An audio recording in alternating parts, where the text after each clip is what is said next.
Hello, my name's Nat. Let's see what's making news.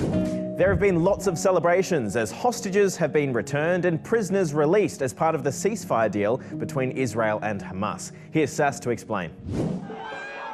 Cheering, hugging, and kissing. These are the scenes that have been taking place following the ceasefire between Israel and Hamas. Families have been reunited, and many tears have been shed as Hamas returned all 20 surviving Israeli hostages. So overjoyed with happiness, emotion. Still feel like a dream. We waited this 2 years, and for us it's big event. And crowds of people gathered as Israel released nearly 2,000 Palestinian prisoners, some serving life sentences, others taken from Gaza since the war broke out. Thanks be to Almighty God. We're happy, but it's a mix of emotions.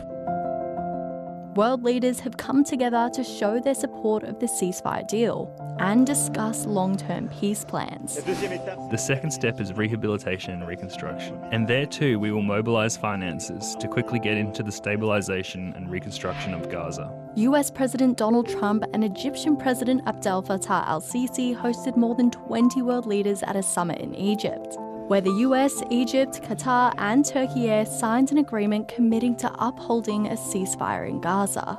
New and beautiful day is rising, and now the rebuilding begins. There's been a lot of talk lately in the lead up to the under-16 social media ban, and we know you still have a lot of questions. So we sent Joe to go do some digging to find some answers. Why are you banning social media for under-16s? How will completely banning social media fix the problem? First, what I'd like to say is it's not a ban, it's the delay to having accounts. Yeah, as you probably know, lots of experts are worried about the effects that social media can have on the mental health and well-being of young people. We can spend that time building your digital literacy, critical reasoning skills, but also your impulse control skills. What platforms will be banned? The government hasn't actually got a list of platforms that will be banned. It's just got legislation that defines what social media platforms are.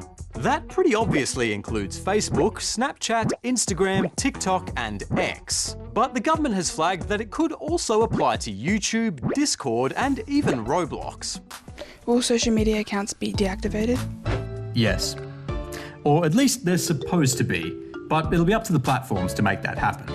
If you get caught, what would be the punishment? Don't worry, you won't be going to prison.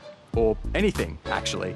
There aren't any penalties for under-16s or their parents who access restricted social media platforms. This is about putting the onus on platforms, not the people who use them. Will this last forever? They're permanent, I'm afraid, but I think the good news is that your age isn't.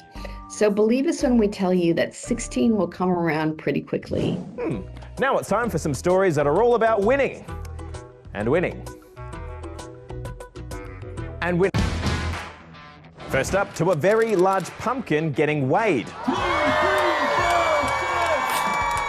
Converted for us metric heads, that's a touch over 1,000 kilos. But the winner of this year's World Pumpkin Weigh-Off wasn't your usual suspect. No, I'm not a professional farmer. I work on electric vehicles as my day job and grow pumpkins as a hobby.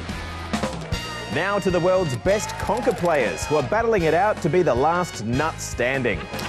The rules are simple. You want to crack the other person's conker without breaking your own. There was increased security there this time after a scandal involving a steel conker rocked the event last year, prompting airport-style security checks. And finally, what's the fastest you've ever gone while riding a bike? Well, Neil Campbell here has just broken his own cycling speed record, clocking 283.06 k's per hour riding in the slipstream of a truck. He actually wanted to break the world record and become the first person to pass 200 miles per hour, or about 321 k's. Oh well, next time. Well, that's all from us today. We'll see you tomorrow. Bye for now.